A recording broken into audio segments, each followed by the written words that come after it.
Students, उम्मीद करता हूँ खैरियत से होंगे। हाजिर हूँ एमएफ इंग्लिश सेंटर से।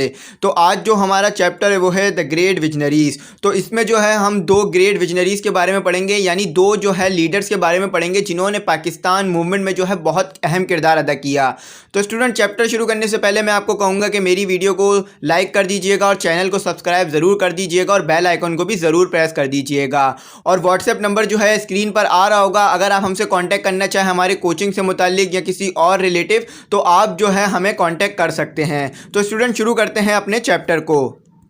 देखिए स्टूडेंट, द ग्रेट विजनरीज से मतलब है कि वो लोग जिनका जो तसव्वुर होता है या जिनका जो सोच होती है वो बहुत बड़ी होती है। जैसे कि अल्लामा इकबाल, जिनकी सोच थी कि मुसलमानों को एक अलहदा वतन हासिल होना चाहिए, वो भी एक बहुत बड़े लीडर हैं और उनका भी तसव्वुर बहुत बड़ा है और उनका भी विजन जो था वो बहुत बड़ा था। और जैसे कि कायदे आज़म, वो भी एक बहुत बड़े लीडर हैं और उनकी सोच थी कि मुसलमानों को जो है अलहदा वतन हासिल होना चाहिए और हिंदुओं से जो है वो आज़ादी हासिल होनी चाहिए। तो उनका विजन भी बहुत बड़ा था। तो इसीलिए इस चैप्टर में जो है हम दो ग्रेट विजनरीज लीडर के बारे में डिस्कशन करेंगे। एक अल्लामा इकबाल हैं, दूसरे कायदे आज़म हैं। अल्लामा इकबाल वो हैं जिन्होंने पाकिस्तान का तसव्वुर पेश किया और कायदे आज़म वो हैं जिन्होंने स्ट्रगल करके पाकिस्तान की अजीम नेमत को हासिल किया। तो चले पढ़ लेते हैं कि किस तरह से इन चैप्टर को हमें करना है। The teacher assigned the class a project for our summer vacations titled The Great Visionaries. The students were asked to work in groups of 4 and find information about the Quaid-e-Azam and Allama Iqbal, the two great visionary leaders of the Pakistan movement. They were asked to develop a booklet, a newspaper edition, or any other form of visual presentation based on the collected information. The members of one of the groups decided to split up the information gathering. Asked Huma and Tahira offered to look up information on some aspect of Jinnah's life, while Lubna and Farheen agreed to find information about Iqbal. They decided to share the information with each other through emails. Here are some of their emails. देखिए student, ये chapter जो है बहुत ज़्यादा interesting है क्योंकि जब summer vacation की छुट्टियां पड़ती हैं तो क्लास टीचर जो है वो एक प्रोजेक्ट देती हैं और एक प्रोजेक्ट जो है मुकर्रर करती हैं, जिसमें जो वो है 4-4 के जो है ग्रुप बना देती हैं। तो दो बच्चे जो होते हैं वो कायदे आज़म के बारे में इंफॉर्मेशन जमा करते हैं। जो कायदे आज़म के बारे में इंफॉर्मेशन जमा करते हैं वो है हुमा एंड ताहिरा, और जो अल्लामा इकबाल के बारे में इंफॉर्मेशन जमा करते हैं वो लुबना और फ़रहीन है। और ये लोग जो है ये तमाम इन्फॉर्मेशन जो है आपस में एक दूसरे से शेयर करते हैं थ्रू ईमेल, क्योंकि आप जानते हैं मॉडर्न दौर है तो ईमेल के ज़रिए जो है इन्फॉर्मेशन शेयर की जाती है। तो ये असल में जो है ये प्रोजेक्ट है जो कि बच्चों को मिला है और बच्चों ने इस प्रोजेक्ट को जो है एक बुकलेट बना के शो करना है, यानी एक किताब बनानी है या फिर एक न्यूज़पेपर का एडिशन बनाना है या फिर किसी और तरीके से जो है इस इन्फॉर्मेशन को जो है टीचर के सामने रिप्रेजेंट करना है। तो ये काम जो है, तो ये चीज़ जो है आप इस चैप्टर में देखेंगे कि बच्चे किस तरह से इन्फॉर्मेशन जमा करते हैं कायदे आज़म के बारे में और अल्लामा इकबाल के बारे में। तो आपको भी अगर कोई प्रोजेक्ट मिले किसी बड़े लीडर के ऊपर तो आप भी जो है इसी तरह से काम करेंगे जिस तरह से बच्चे करते हैं। तो आगे जो है हमें चंद ईमेल दिए हुए हैं बच्चों के जिसमें उन्होंने इन्फॉर्मेशन शेयर की है, तो वो देख लेते हैं कि उन ईमेल में हमें क्या बताया जा रहा है। तो स्टूडेंट, सबसे पहले जो ईमेल करती है वो ताहिरा करती है हुमा को। फ्रॉम यानी वो इंसान जिसने ईमेल किया है और टू यानी वो इंसान जिसको ईमेल मिला है। तो ताहिरा जो है ईमेल करती है हुमा को और यहाँ पर जो है हुमा का ईमेल एड्रेस लिखा हुआ है और यहाँ पर जो है ताहिरा का ईमेल एड्रेस लिखा हुआ है। तो चले पढ़ लेते हैं कि ताहिरा जो है हुमा को क्या ईमेल करती है।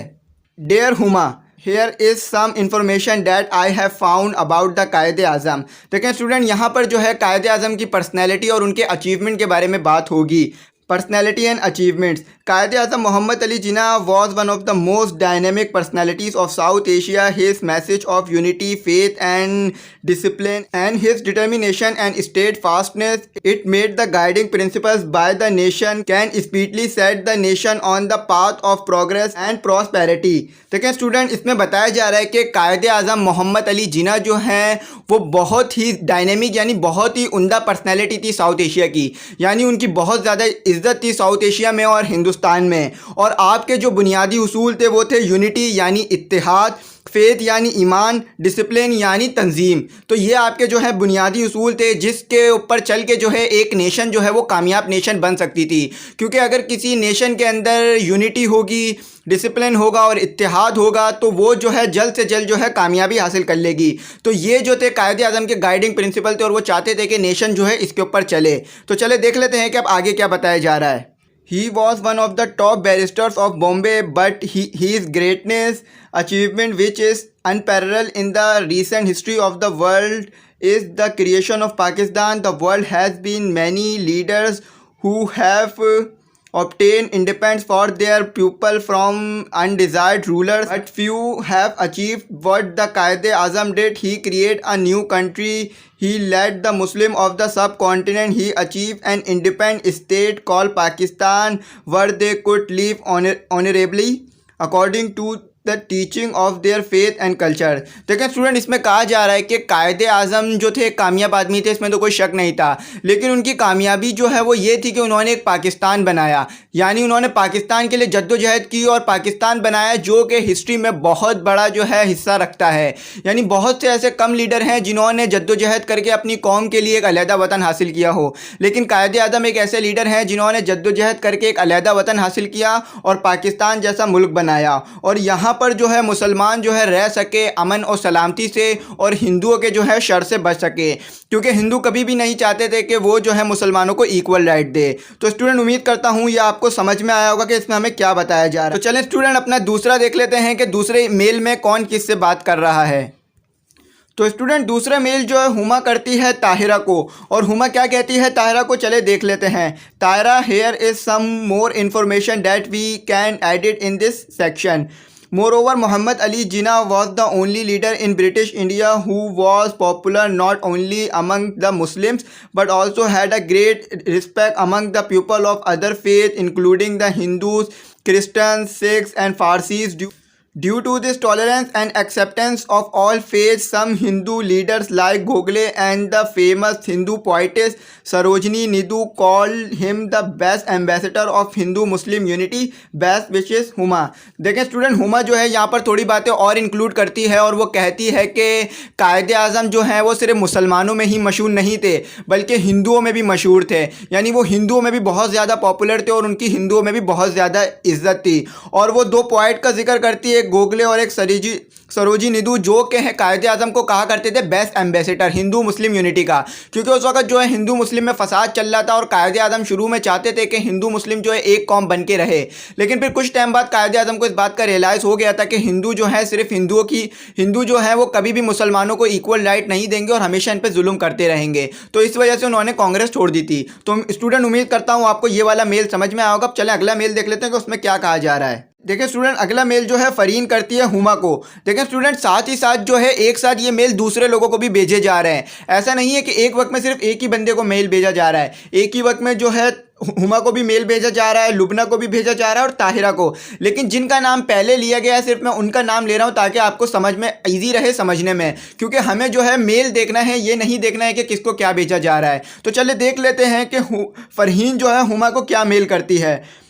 Huma and Tahira, you might want to add this vital piece of information in this section.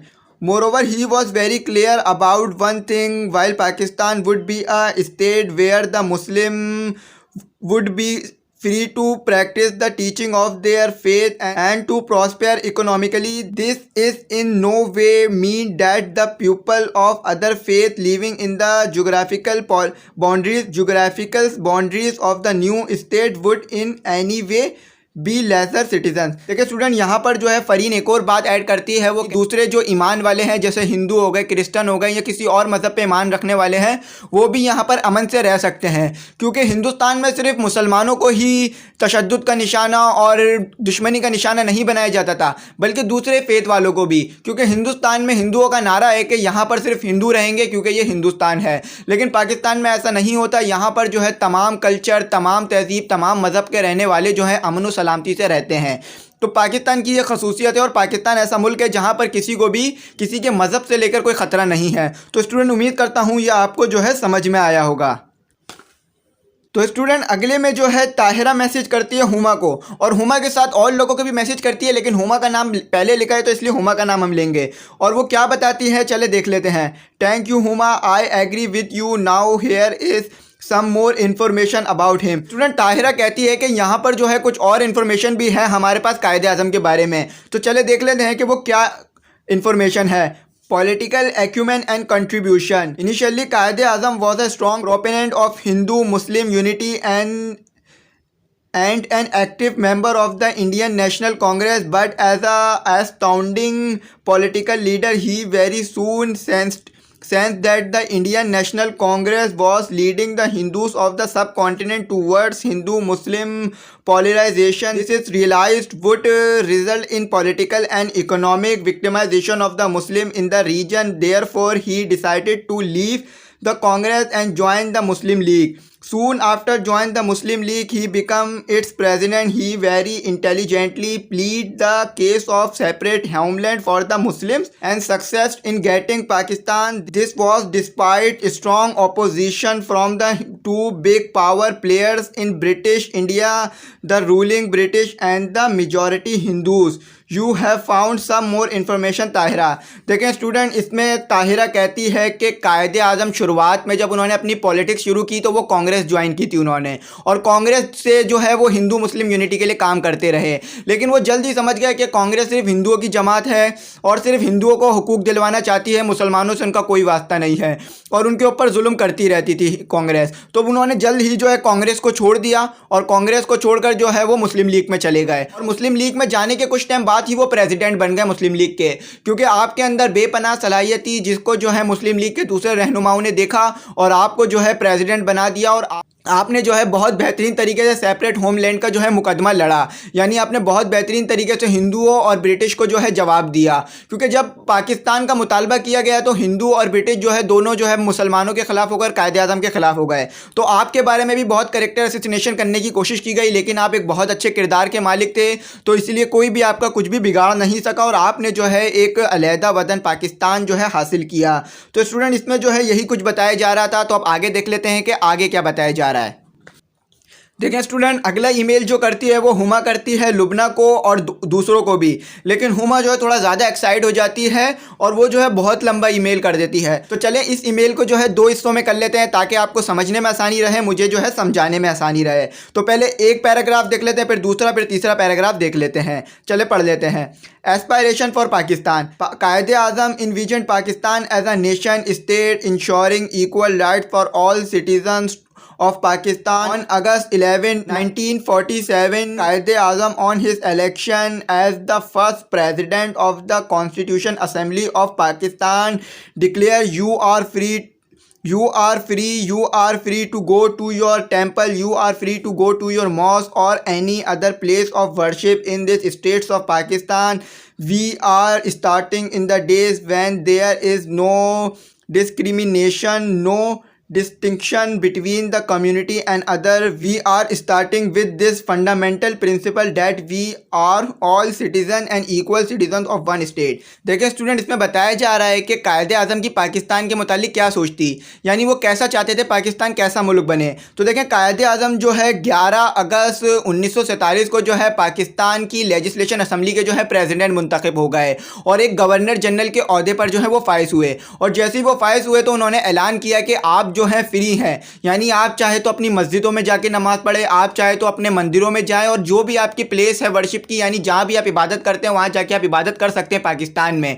आपको यहां पर कोई भी जो है इस तरह की रुकावट नहीं होगी जैसा कि हिंदुस्तान में होती थी, क्योंकि हिंदुस्तान में जो है मुसलमानों को इबादत से रोका जाता था और दूसरे कम्युनिटीज़ और मज़हब को भी इबादत से रोका जाता था। तो आपने डिक्लेयर किया कि आज से जो है हम बुनियादी प्रिंसिपल से काम शुरू कर रहे हैं, यानी फंडामेंटल प्रिंसिपल जो उन्होंने बनाए, यानी बुनियादी उसूल, वो ये था कि तमाम जो लोग है वो सिर्फ एक पाकिस्तानी है, यानी तमाम को एक पाकिस्तानी की नज़र से देखा जाएगा, किसी को भी किसी के मज़हब की नज़र से नहीं देखा जाएगा। तो स्टूडेंट, उम्मीद करता हूँ आपको ये समझ में आया होगा। चले अब आगे देख लेते हैं कि आगे हमें क्या बताया जा रहा है।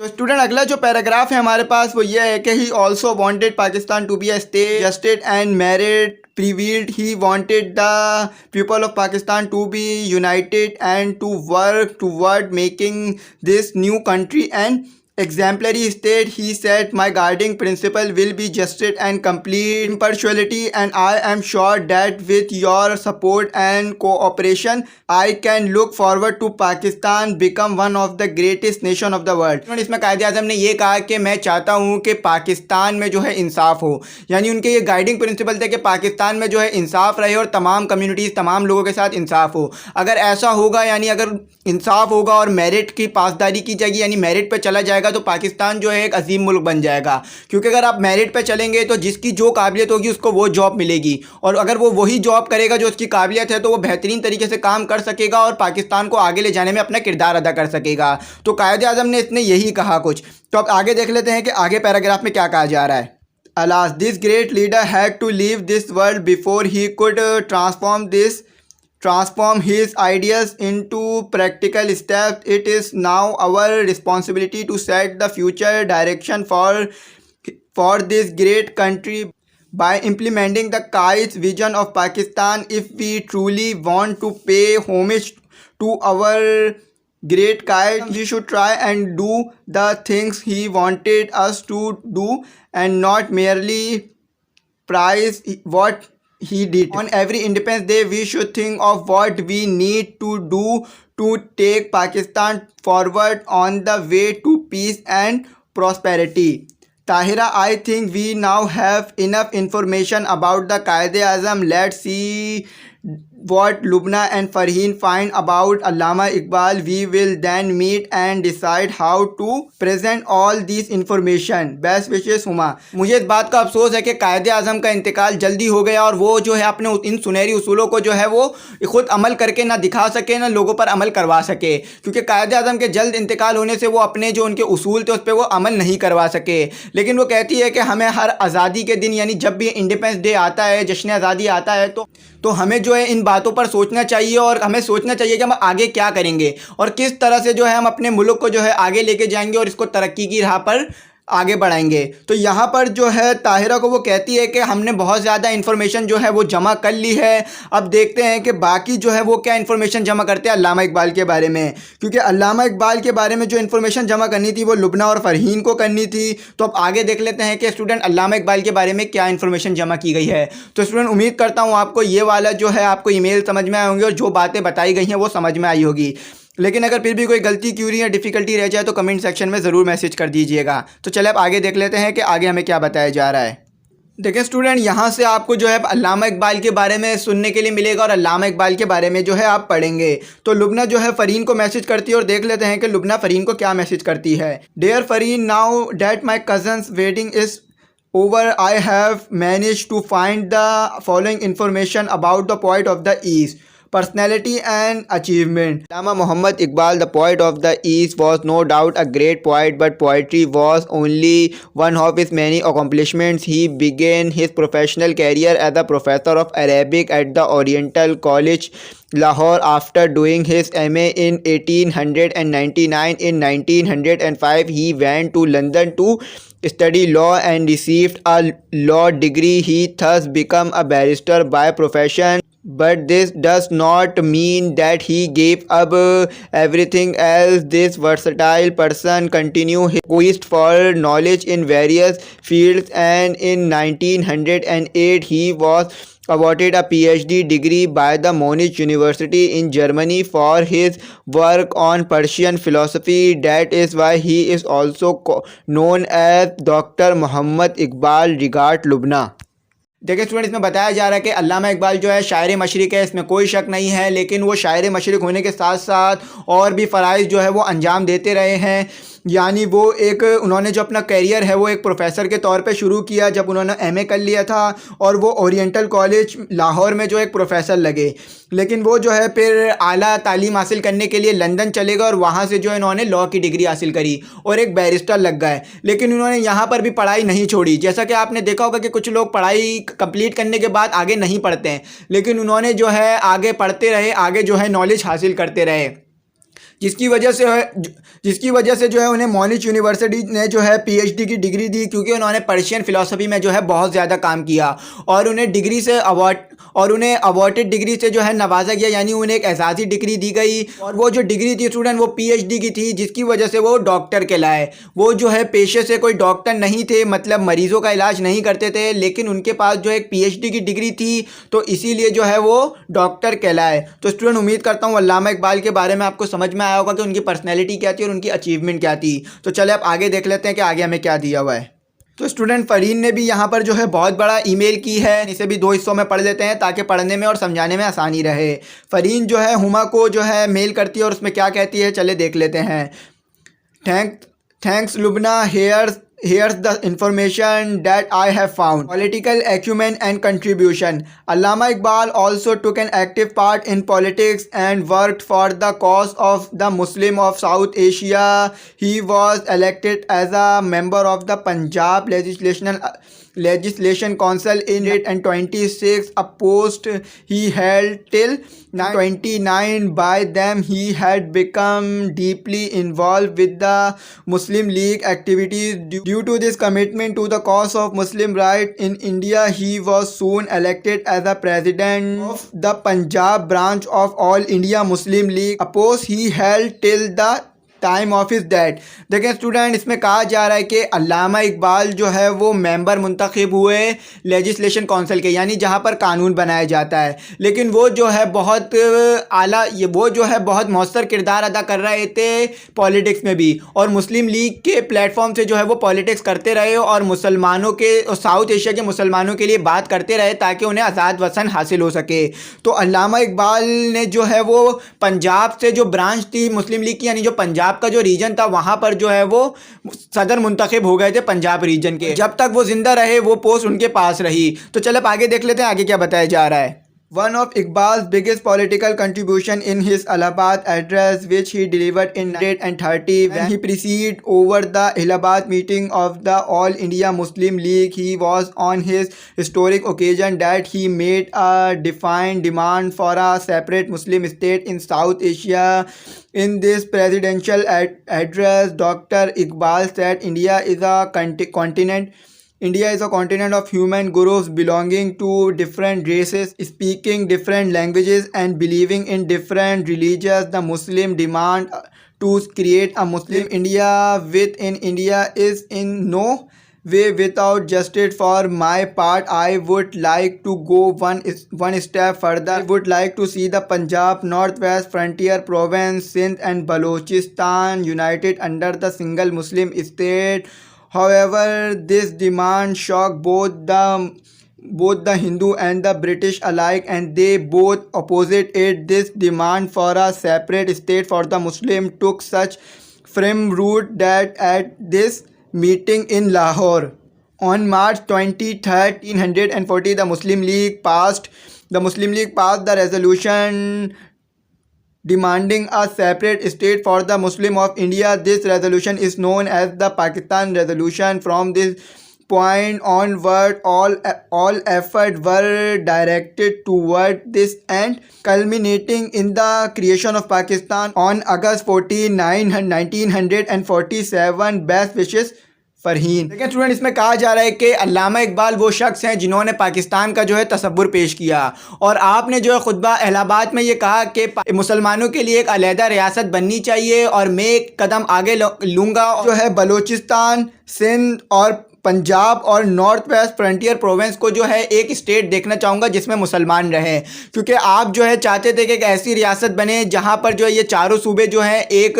रियासत के अंदर आ जाएं और एक मुल्क कायम हो जाए। तो आप जो है आपका ये ख्वाब था कि पाकिस्तान जो है वजूद में आए। तो फिर क्या होता है कि फिर जो है 1940 को जो है इकबाल पार्क में जो है मुस्लिम लीग ये रेजोल्यूशन पास करती है कि वो मुसलमानों के लिए जो है एक अलहदा वतन हासिल करेगी, और फिर जो है मुसलमानों के लिए जो है तो फिर जो है पाकिस्तान के लिए जद्दोजहद शुरू हो जाती है, और बहुत बड़ी जद्दोजहद के बाद और बहुत ज़्यादा कुर्बानियाँ देने के बाद जो है पाकिस्तान जो है हमें हासिल होता है। अल्लामा इकबाल ने भी बहुत बड़ा किरदार अदा किया है, क्योंकि उन्होंने अपनी शायरी से मुसलमानों को जगाया और अपने कलम के ज़रिए से जो है मुसलमानों के दिल में ये बात पैदा की कि उन्हें जो है उनकी कामयाबी जो है वो हिंदुओं से अलहदगी में है। अगर वो हिंदुओं से अलहदगी हासिल नहीं करेंगे तो वो कभी भी कामयाब नहीं हो सकेंगे, क्योंकि हिंदू जो है मेजॉरिटी में होने के बाद जो है वो मुसलमानों को कभी भी जो है वो हक नहीं देने वाले थे और हमेशा उन पर जुल्म करने वाले थे, क्योंकि ब्रिटिश ने तो फैसला कर लिया था हिंदुओं को आज़ादी देने की, लेकिन मुसलमान जो है कभी भी आज़ाद नहीं होते,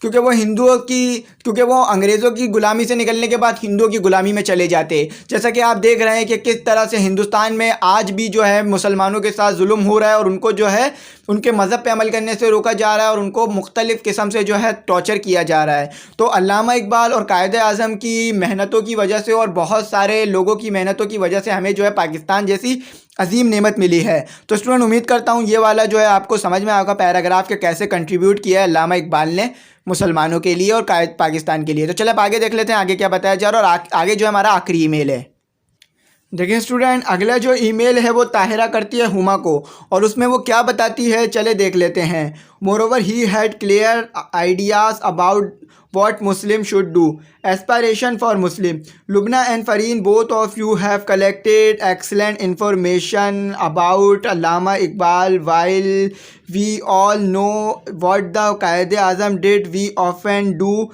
not exactly recall the role of Iqbal in the creation. Allama Iqbal died in 1938, 9 years before the creation of Pakistan, but he played a major role in its creation by planting the seeds of a separate state for the Muslims of India in people's mind. Quaid-e-Azam presided Iqbal's role in a message on his death. To me, he was a friend, guide and philosopher, and during the darkest moments through which the Muslim League had to go, he stuck like a rock. Allama Iqbal had a great love for Muslim. He always advised the Muslim to remain true to their faith and to practice it in letter and spirit. In his Allahabad address, he said, I have learned one lesson from the history of Muslim at difficult moment in their history. It is Islam that has saved Muslim and not Muslim that have saved Islam. If today you put your faith in Islam, you will become strong and united once again and save yourself from complete destruction. Tahira. देखिए student इसमें जो है ताहिरा कहती है कि लुबना और फ़रीन ने जो है बहुत ज़बरदस्त जो है इन्फॉर्मेशन जमा की है अल्लामा इकबाल के बारे में, और फिर वो साथ ही साथ ये भी कहती है कि अल्लामा इकबाल का जो इंतकाल है वो पाकिस्तान बनने से 9 साल पहले ही हो चुका था। तो अल्लामा इकबाल जो है पाकिस्तान का बनना नहीं देख सके थे, उनका इंतकाल पहले हो गया था, लेकिन उन्होंने जो है बहुत ही बुनियादी रोल प्ले किया था इसके बनने में, और अपनी शायरी और अपने अक़वाल के ज़रिए से मुसलमानों को इस बात का एहसास दिलाया था कि उनकी जो फलाह और बहबूद जो है वो एक अलहदा वतन में है। जब अल्लामा इकबाल का इंतकाल हो गया तो कायद-ए-आज़म ने कहा था कि मेरे लिए वो एक बहुत अच्छे दोस्त थे और एक रहनुमा थे, और कायद-ए-आज़म ने कहा था कि बुरे वक्तों में यानी जब मुस्लिम लीग जो है मुश्किलात से गुजर रही थी तो अल्लामा इकबाल जो है एक पत्थर की तरह खड़े रहे, यानी एक चट्टान की तरह जो है वो खड़े रहे थे और टस से मस नहीं हुए, और हमेशा जो है मुस्लिम लीग का साथ दिया। इसमें दूसरे पैराग्राफ में कहा जा रहा है कि अल्लामा इकबाल जो है इस्लाम से बहुत ज़्यादा मोहब्बत करते थे और बहुत ज़्यादा लगाव रखते थे, और वो कहते थे और वो मुसलमानों को इस बात का एहसास दिलाते रहते थे कि उनकी कामयाबी जो है इस्लाम पर चलकर ही हो सकती है। तो वो कहते थे मुसलमानों को कि मुसलमानों को अपने ईमान पर चलना चाहिए, यानी अपने ईमान को मजबूत करना चाहिए, और जो है इस्लाम पर सही तरीके से अमल करना चाहिए, क्योंकि हिंदुओं की वजह से जो है मुसलमानों में बहुत सारी ऐसी रिवायात और ऐसे रिवाज आ रहे थे जो कि उनमें नहीं थे। और अल्लामा इकबाल ने कहा कि मैंने बुरे वक्तों में और अल्लामा इकबाल कहते हैं कि मैंने ये हिस्ट्री से बात पढ़ी है कि और मैं इस बात को जानता हूँ कि बुरे वक्तों में जो है इस्लाम जो है मुसलमानों को सेव करता है, यानी इस्लाम जो है मुसलमानों को बचाता है, ना कि मुसलमान जो है इस्लाम को बचाते हैं, और इसके मानने वाले जो हैं वो कामयाबी हासिल करते हैं अल्लाह और उसके रसूल के बताए हुए तरीक़ों पर चलकर। तो स्टूडेंट उम्मीद करता हूँ आपको समझ में आया होगा, और अल्लामा इकबाल ने कहा कि अगर आप जो है इस्लाम पर अमल करते हैं तो आप जो है अपने आप को तबाही से बचा लेंगे, क्योंकि उस वक्त जो है मुसलमान जो है वो तबाही की तरफ बढ़ते जा रहे थे।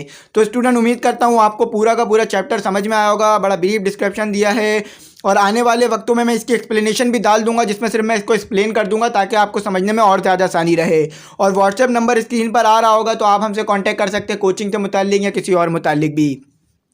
और अगर आप जो है अगर फिर भी कोई गलती क्यूरी है डिफ़िकल्टी रह गई हो तो कमेंट सेक्शन में ज़रूर मैसेज कर दीजिएगा, रिप्लाई करूँगा। Thanks for watching.